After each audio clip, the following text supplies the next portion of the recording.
Item ಯಾವುದೇ ಇರಲಿ try ಮಾಡಿ ಆಚಿ ಚಿಕನ್ ಮಸಾಲಾ. ದಾವಣಗೆರೆ ದಕ್ಷಿಣ ಕ್ಷೇತ್ರದ ಎಲೆಕ್ಷನ್ ಏನು ಮುಗಿತು, ಆದ್ರೆ ಅದರ ಎಫೆಕ್ಟ್ ಈಗ ತಟ್ತಾ ಇರುವಂತದ್ದು. ಕಾಂಗ್ರೆಸ್ ಎಂಎಲ್ಸಿ ಅಬ್ದುಲ್ ಜಬ್ಬಾರ್ ರಾಜೀನಾಮೆಯನ್ನ ನೀಡಿದ್ದಾರೆ. ಇಲ್ಲಿ ಅಲ್ಪಸಂಖ್ಯಾತ ಘಟಕದ ಅಧ್ಯಕ್ಷ ಸ್ಥಾನಕ್ಕೆ ಅಬ್ದುಲ್ ಜಬ್ಬಾರ್ ರಾಜೀನಾಮೆಯನ್ನ ಘೋಷಿಸಿರುವಂತದ್ದು. ಬೈ ಎಲೆಕ್ಷನ್ ನಲ್ಲಿ ಪಕ್ಷ ವಿರೋಧಿ ಚಟುವಟಿಕೆ ಮಾಡಿರುವಂತಹ ಆರೋಪಗಳು ಇವರ ಮೇಲೆ ಕೇಳಿ ಬಂದಿತ್ತು. ಹೈಕಮಾಂಡ್ಗೆ ವರದಿಯನ್ನ ಸಲ್ಲಿಸಲಾಗಿತ್ತು. ಅದರ ಬೆನ್ನಲ್ಲೇ ಈ ರೀತಿಯಾದಂತಹ ನಿರ್ಧಾರವನ್ನ ಈಗ ಜಬ್ಬಾರ್ ತೆಗೆದುಕೊಂಡಿದ್ದಾರೆ. ರಾಜೀನಾಮೆಯನ್ನ ಸೂಚಿಸಿದ್ದಾರೆ. ಕೆಪಿಸಿಸಿ ಅಧ್ಯಕ್ಷ ಡಿಕೆಶಿಗೆ ರಾಜೀನಾಮೆ ಪತ್ರವನ್ನ ರವಾನೆ ಮಾಡಲಾಗಿತ್ತು. ದಾವಣಗೆರೆ ಕೈ ಅಭ್ಯರ್ಥಿ ಪರ ಪ್ರಚಾರಕ್ಕೆ ಹಿಂದೇಟು ಹಾಕಿರುವಂತಹ ಆರೋಪ ಇವರ ಮೇಲೆ ಕೇಳಿ ಬಂದಿತ್ತು. ಆದ್ರೆ ಈಗ ಸ್ವತಃ ಅವರೇ ರಾಜೀನಾಮೆಯನ್ನ ಸೂಚಿಸಿದ್ದಾರೆ. ಹೈಕಮಾಂಡ್ಗೆ ವರದಿ ನೀಡಿದ್ದಂತ ಉಸ್ತುವಾರಿ ರಣದೀಪ್ ಸುರ್ಜೇವಾಲಾ ಹೈಕಮಾಂಡ್ ಶಿಸ್ತು ಕ್ರಮದ ಮುನ್ನವೇ ಇಲ್ಲಿ ರಾಜೀನಾಮೆಯನ್ನ ಸ್ವತಃ ಇವರೇ ಘೋಷಿಸಿದ್ದಾರೆ. ಅಲ್ಪಸಂಖ್ಯಾತ ಘಟಕಕ್ಕೆ ಅಬ್ದುಲ್ ಜಬ್ಬಾರ್ ರಾಜೀನಾಮೆಯನ್ನ ತಮ್ಮ ಸ್ಥಾನಕ್ಕೆ ನೀಡಿರುವಂತದ್ದು. ಟಿಕೆಟ್ ಕೈ ತಪ್ಪಿದ್ದಕ್ಕೆ ಅಸಮಾಧಾನಗೊಂಡು ಇವರು ರಿಸೈನ್ ಮಾಡಿದ್ದಾರೆ ಅನ್ನುವಂತ ಮಾಹಿತಿ ಬರ್ತಾ ಇದೆ. ಸಂಘಟನೆ ನಾಯಕತ್ವದಲ್ಲಿ ಜಬ್ಬಾರ್ ವಿಫಲ ಆಗಿರುವಂತಹ ಆರೋಪಗಳು ಇವರ ಮೇಲೆ ಕೇಳಿ ಬಂದಿತ್ತು. ಈ ಎಲ್ಲ ಆರೋಪಗಳ ಆಧಾರದ ಮೇಲೆ ಈಗ ರಾಜೀನಾಮೆಯನ್ನ ಘೋಷಿಸಿದ್ದಾರೆ. ದಾವಣಗೆರೆ ದಕ್ಷಿಣ ಕ್ಷೇತ್ರದ ಎಲೆಕ್ಷನ್ ಮುಗಿದಿದೆ, ಆದ್ರೆ ಅದರ ಎಫೆಕ್ಟ್ ಈಗ ತಟ್ತಾ ಇರುವಂತದ್ದು. ಅಲ್ಲಿ ಒಳ್ಳೆ ರೀತಿಯಲ್ಲಿ ಏನು ಚುನಾವಣೆಯಂತೂ ಮುಗಿತು, ಇನ್ನೇನು ಎಲ್ಲ ಅಭ್ಯರ್ಥಿಗಳು ಕೂಡ ಅದರ ರಿಸಲ್ಟ್ಗಾಗಿ ಕಾಯ್ತಾ ಇದ್ದಾರೆ. ಇದರ ಬೆನ್ನಲ್ಲೇ ಈಗ ಒಬ್ಬ ಎಂಎಲ್ಸಿ ರಾಜೀನಾಮೆಯನ್ನ ಸೂಚಿಸಿರುವಂತದ್ದು ಈಗ ಇಲ್ಲಿ ಕಾಣಿಸ್ತಾ ಇದೆ. ಯಾಕೆ ಅಂತಂದ್ರೆ ಇಲ್ಲಿ ಕಾಂಗ್ರೆಸ್ ವಿಚಾರವಾಗಿ ಟಿಕೆಟ್ ವಿಚಾರವಾಗಿ ಕೆಲವೊಂದಿಷ್ಟು ಚರ್ಚೆಗಳು, ಕೆಲವೊಂದಿಷ್ಟು ಇರಿಸು ಮುರುಸು ನಡೆದಿತ್ತು.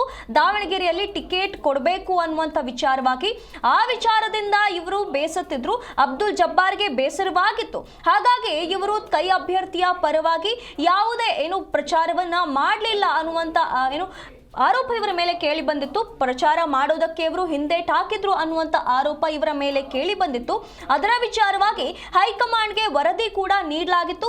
ಉಸ್ತುವಾರಿ ಸುರ್ಜೇವಾಲಾ ರಣದೀಪ್ ಸಿಂಗ್ ಸುರ್ಜೇವಾಲಾ ಅವರು ಇದರ ಬಗ್ಗೆ ಒಂದು ವರದಿಯನ್ನ ಕೂಡ ಸಲ್ಲಿಕೆ ಮಾಡಿದ್ರು. ಆದ್ರೆ ಹೈಕಮಾಂಡ್ನಿಂದ ಶಿಸ್ತು ಕ್ರಮವನ್ನ ತೆಗೆದುಕೊಳ್ಳುವ ಮುನ್ನವೇ ಸ್ವತಃ ಇವರೇ ರಾಜೀನಾಮೆಯನ್ನ ಸೂಚಿಸಿದ್ದಾರೆ. ಟಿಕೆಟ್ ಕೈ ತಪ್ಪಿದ್ದಕ್ಕೆ ಇವರು ಅಸಮಾಧಾನಗೊಂಡು ಇಂಥ ಒಂದು ನಿರ್ಧಾರವನ್ನ ತೆಗೆದುಕೊಂಡಿದ್ರು ಅನ್ನುವಂತ ಈಗ ಕೆಲವೊಂದಿಷ್ಟು ಏನು ವರದಿಗಳು ಪ್ರಕಟವಾಗ್ತಾ ಇರುವಂತದ್ದು.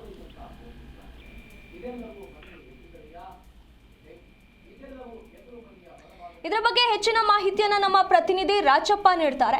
ರಾಜಪ್ಪ, ಈಗ ದಾವಣಗೆರೆಯಲ್ಲಿ ಒಂದು ಮಹತ್ವದ ಬೆಳವಣಿಗೆ ಆಗ್ತಾ ಇದೆ. ಕಾಂಗ್ರೆಸ್ನ ಎಂಎಲ್ಸಿ ಅಬ್ದುಲ್ ಜಬ್ಬಾರ್ ರಾಜೀನಾಮೆಯನ್ನ ನೀಡಿದ್ದಾರೆ. ಹಾಗಾದ್ರೆ ಇವರು ರಾಜೀನಾಮೆ ನೀಡೋದಕ್ಕೆ ಮುಖ್ಯ ಕಾರಣವಾದ್ರು ಏನು? ಸಮಿತಿ ಅಬ್ದುಲ್ ಜಬ್ಬಾರ್ ಅವರು ಕಾಂಗ್ರೆಸ್ ಪಕ್ಷದ ಮೈನಾರಿಟಿ ಸೆಲ್ ಅಲ್ಪಸಂಖ್ಯಾತ ಘಟಕದ ಕೆಪಿಸಿಸಿ ಅಲ್ಪಸಂಖ್ಯಾತ ಘಟಕದ ಅಧ್ಯಕ್ಷರಾಗಿದ್ರು. ಆ ಒಂದು ಅಧ್ಯಕ್ಷ ಸ್ಥಾನಕ್ಕೆ ರಾಜೀನಾಮೆಯನ್ನು ಕೊಟ್ಟಿದ್ದಾರೆ. ಹಾಗಾಗಿ ಕಳೆದ ಅವರು ದಿನಾಂಕವನ್ನು ನಮೂದು ಮಾಡಿರುವಂತದ್ದು 3-4 ಅಂತ ಹೇಳಿದೆ. ಅಂದ್ರೆ ಏಪ್ರಿಲ್ 3ರಂದು ಅವರು ರಾಜೀನಾಮೆ ನೀಡಿರುವಂತದ್ದು ಅಧ್ಯಕ್ಷರಿಗೆ ರಾಜೀನಾಮೆ ಪತ್ರವನ್ನು ಸಲ್ಲಿಸಿದ್ದಾರೆ. ಆದ್ರೆ ಇದುವರೆಗೆ ಅವರು ರಾಜೀನಾಮೆ ಪತ್ರವನ್ನು ಸಲ್ಲಿಸೂ ಸಹ ಅಧಿಕೃತವಾಗಿ ಯಾವುದೇ ಮಾಹಿತಿಯನ್ನ ಮಾಧ್ಯಮಗಳಿಗಾಗಿ ನೀಡಿರಲಿಲ್ಲ. ಈಗ ಅಂತಿಮವಾಗಿ ರಾಜೀನಾಮೆ ಪತ್ರ ಕೈ ತಲುಪಿದ ನಂತರ ಅಥವಾ ದಿನಾಂಕವನ್ನ ಹಳೆಯ ದಿನಾಂಕವನ್ನು ಹಾಕಿ ರಾಜೀನಾಮೆಯನ್ನು 13 ತಾರೀಕು ಕೊಡ್ತೀವಿ ಅಂತ ಹೇಳಿದ್ರು. 13 ತಾರೀಕು ರಾಜೀನಾಮೆ ಪತ್ರವನ್ನು ಸಲ್ಲಿಕೆ ಮಾಡಿದ್ದಾರೆ. ಆದ್ರೆ ಹಳೆಯ ದಿನಾಂಕವನ್ನು ಹಾಕಿದ್ದು ಯಾಕೆ ಅನ್ನೋದು ಮೊದಲನೇ ಪ್ರಶ್ನೆ. ಎರಡನೇದಾಗಿ ಅಬ್ದುಲ್ ಜಬ್ಬಾರ್ ಅವರು ಮೈನಾರಿಟಿ ಸೆಲ್ನ ಅಧ್ಯಕ್ಷ ಆಗಿದ್ರು ಸಹ ಆ ಮೈನಾರಿಟಿ ಸಂಘಟನೆ ಅಥವಾ ಅಲ್ಪಸಂಖ್ಯಾತ ಸಮುದಾಯದ ಸಂಘಟನೆ ಮಾಡಲು ಬಹುತೇಕ ಅವರು ಸಂಪೂರ್ಣವಾಗಿ ವಿಫಲವಾಗಿದ್ರು. 2 ಬಾರಿ ವಿಧಾನ ಪರಿಷತ್ ಸದಸ್ಯರಾಗಿದ್ರು ಸಹ ಅವರು ವಿಫಲರಾಗಿದ್ರು ಸಂಘಟನೆ ಮಾಡುವ ವಿಚಾರದಲ್ಲಿ. ಎರಡನೇ ವಿಷಯ ಅಂತಂದ್ರೆ ಅವ್ರನ್ನ ದಾವಣಗೆರೆಯ ಜಿಲ್ಲೆಯಲ್ಲಿ ನಡೆದಂತ ಉಪಚುನಾವಣೆ ಸಂದರ್ಭದಲ್ಲಿ ದಾವಣಗೆರೆ ದಕ್ಷಿಣ ಕ್ಷೇತ್ರಕ್ಕೆ ಅವರು ಟಿಕೆಟ್ ಆಕಾಂಕ್ಷಿ ಆಗಿದ್ರು.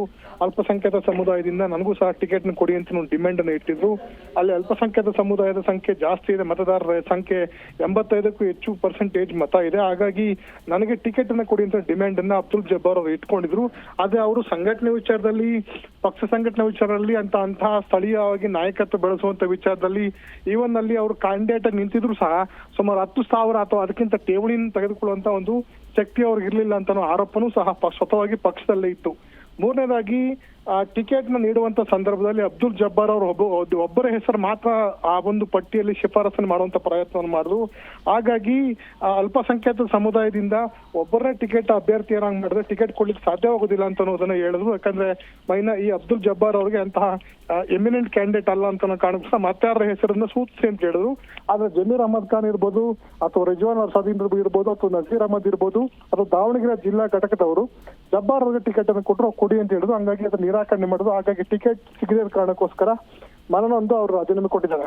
ಇನ್ನು ಮೂರನೇದಾಗಿ ಅಲ್ಲಿ ಸ್ಥಳೀಯ ಶಾಸಕರು ಅಥವಾ ಸಚಿವರಾಗಿರುವಂತ ಜಿಲ್ಲಾ ಉಸ್ತುವಾರಿ ಸಚಿವರಾಗಿರುವಂತ ಮಲ್ಲಿಕಾರ್ಜುನ್ ಅವರು ಸಂಪೂರ್ಣವಾಗಿ ಅಬ್ದುಲ್ ಜಬ್ಬಾರ್ ಅವರನ್ನ ಕಡೆಗಣಿಸಿದ್ರು. ಕಳೆದ ಬಾರಿ ಚುನಾವಣೆ ಸಂದರ್ಭದಲ್ಲಿ ಅವ್ರನ್ನ ಕನಿಷ್ಠ ಪಕ್ಷ ಅವರು ಅಲ್ಪಸಂಖ್ಯಾತ ಘಟಕದ ಅಧ್ಯಕ್ಷರು ಅಂತ ಕಾರಣಕ್ಕೋಸ್ಕರ ಅವ್ರನ್ನ ಪ್ರಚಾರ ಸಭೆಗೆ ಕರೆಯಲಿಲ್ಲ.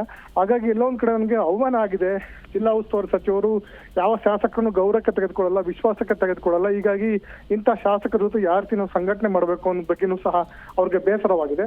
ಇನ್ನು ಐದನೇದಾಗಿ ಅಲ್ಪಸಂಖ್ಯಾತ ಸಮುದಾಯಕ್ಕೆ ಟಿಕೆಟ್ ಸಿಕ್ಕಿಲ್ಲ ಅಂತ ಕಾರಣಕ್ಕೋಸ್ಕರ ಅಲ್ಲಿನ ಸ್ಥಳೀಯ ಮುಖಂಡರುಗಳು ಮತ್ತು ಸಮುದಾಯದ ಸ್ವಾಮೀಜಿಗಳು, ವಿಶೇಷವಾಗಿ ಮಸ್ಜಿದಿಯಲ್ಲಿರುವಂತಹ ಅವರ ಸಮುದಾಯದ ಗುರುಗಳೇನಿದ್ದಾರೆ, ಗುರುಗಳು ಸಹ ಅಬ್ದುಲ್ ಜಬ್ಬಾರ್ ಅವರ ವಿರುದ್ಧ ಆಕ್ರೋಶವನ್ನು ವ್ಯಕ್ತಪಡಿಸು, ನೀವು ಅಲ್ಪಸಂಖ್ಯಾತ ಘಟಕದ ಅಧ್ಯಕ್ಷರಾಗಿದ್ದು ಸಹ ಟಿಕೆಟ್ ಪಡೆಯಲು ವಿಫಲರಾಗಿದ್ದೀರಿ ಅಂತ ಒಂದು ಆರೋಪವನ್ನು ಮಾಡಿದ್ರು.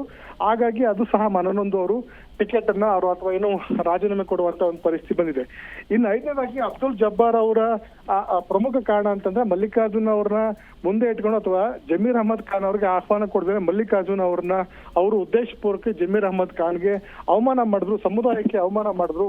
ಅಥವಾ ಜಮೀರ್ ಅಹಮದ್ ಖಾನ್ ಇರುವಂತ ಸ್ಟೇಚರ್ಗೆ ಅವ್ರನ್ನ ಕರೆಸಿ ಇಲ್ಲಿ ಪ್ರಚಾರ ಮಾಡಬೇಕಾಗಿತ್ತು. ಅಂತಹ ಸಚಿವರು ಬೇಡ ನಮಗೆ ಪ್ರಚಾರಕ್ಕೆ ಅಂತ ಹೇಳೋ ಮೂಲಕ ಸಮುದಾಯಕ್ಕೆ ಅಪಮಾನ ಮಾಡಿದ್ದಾರೆ. ಹಾಗಾಗಿ ಜಮೀರ್ ಅಹಮದ್ ಖಾನ್ಗೆ ಅಪಮಾನ ಮಾಡಿದ್ದಾರೆ ಅಂತ ಅನ್ನೋದನ್ನ ರಾಜೀನಾಮೆ ಉಲ್ಲೇಖ ಮಾಡಿದ್ದಾರೆ. ಹೀಗಾಗಿ ಹಲವಾರು ಅಂಶಗಳನ್ನ ಉಲ್ಲೇಖ ಮಾಡುವಂತ ಅಬ್ದುಲ್ ಜಬ್ಬಾರ್ ತಮ್ಮ ಒಂದು ಅಲ್ಪಸಂಖ್ಯಾತ ಘಟಕದ ಅಧ್ಯಕ್ಷ ಸ್ಥಾನಕ್ಕೆ ರಾಜೀನಾಮೆ ಕೊಟ್ಟಿದ್ದಾರೆ.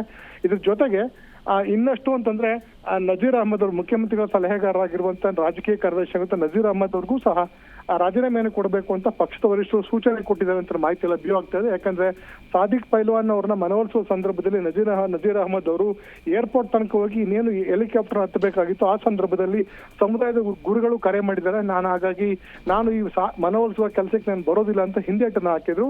ಹಾಗಾಗಿ ಜಮೀರ್ ಅಹಮದ್ ಖಾನ್ ಮತ್ತು ನಜೀರ್ ಅಹಮದ್ ಇಬ್ರು ಸಹ ದಾವಣಗೆರೆಗೆ ಪಕ್ಷದ ವರಿಷ್ಠರು ಸೂಚನೆ ಕೊಟ್ಟರು ಸಹ ತೆರಳದೇ ಇರೋ ಕಾರಣಕ್ಕೋಸ್ಕರ ಎಲ್ಲೋ ಒಂದ್ ಕಡೆ ಅಸಮಾಧಾನವನ್ನು ವ್ಯಕ್ತವಾಗಿತ್ತು. ಹಾಗಾಗಿ ಈ ನಜೀರ್ ಅಹಮದ್ ವಿರುದ್ಧನೂ ಸಹ ಮತ್ತು ಜಮೀರ್ ಅಹಮದ್ ಖಾನ್ ವಿರುದ್ಧ ರಣದೀಪ್ ಸಿಂಗ್ ಸುರ್ಜೇವಾಲಾ ಪಕ್ಷದ ವರಿಷ್ಠರಿಗೆ 2 ಪುಟಗಳ ವರದಿಯನ್ನು ಸಹ ನೀಡಿದ್ದಾರೆ. ಇವರಿಬ್ಬರು ಸಹ ಸರಿಯಾಗಿ ಕೆಲಸವನ್ನು ಮಾಡಿಲ್ಲ ದಾವಣಗೆರೆ ಚುನಾವಣಾ ಸಂದರ್ಭದಲ್ಲಿ ಅಂತ ಒಂದು ಮಾತನ್ನ ಹೇಳ್ತಿದ್ದಾರೆ. ಈಗ ಒಟ್ಟಾರೆಯಾಗಿ ದಾವಣಗೆರೆ ಚುನಾವಣೆಯ ಒಂದು ಇನ್ನು ಫಲಿತಾಂಶ ಪ್ರಕಟವಾಗೋಕ್ಕೂ ಮುಂಚೆನೆ ಇಲ್ಲಿ ಒಂದು ಬಿಸಿ ಮೂಡ್ತಾ ಇದೆ ಅಲ್ಪಸಂಖ್ಯಾತ ಘಟಕದ ಸಮುದಾಯಗಳಿಂದ. ಹಾಗಾಗಿ ಮುಂದಿನ ದಿನಗಳಲ್ಲಿ ಇನ್ನೆಷ್ಟು ತಡೆಗಳು ಉರುಳುತ್ತಾವೋ ಅಥವಾ ಅದರ ಪರಿಣಾಮ ರಾಜ್ಯ ಸರ್ಕಾರದ ಮೇಲಾಗತ್ತಾ ಅಥವಾ ಅಲ್ಪಸಂಖ್ಯಾತ ಸಮುದಾಯಗಳು ಕಾಂಗ್ರೆಸ್ ಪಕ್ಷದ ವಿರುದ್ಧ ತಿರುಗಿ ಬಿಡುತ್ತಾವ ಅಂತ ಅನ್ನೋದನ್ನ ಕಾದು ನೋಡ್ಬೇಕಾಗಿದೆ. ಧನ್ಯವಾದಗಳು ರಾಜಪ್ಪ ನಿಮ್ಮೆಲ್ಲ ಮಾಹಿತಿಗಾಗಿ.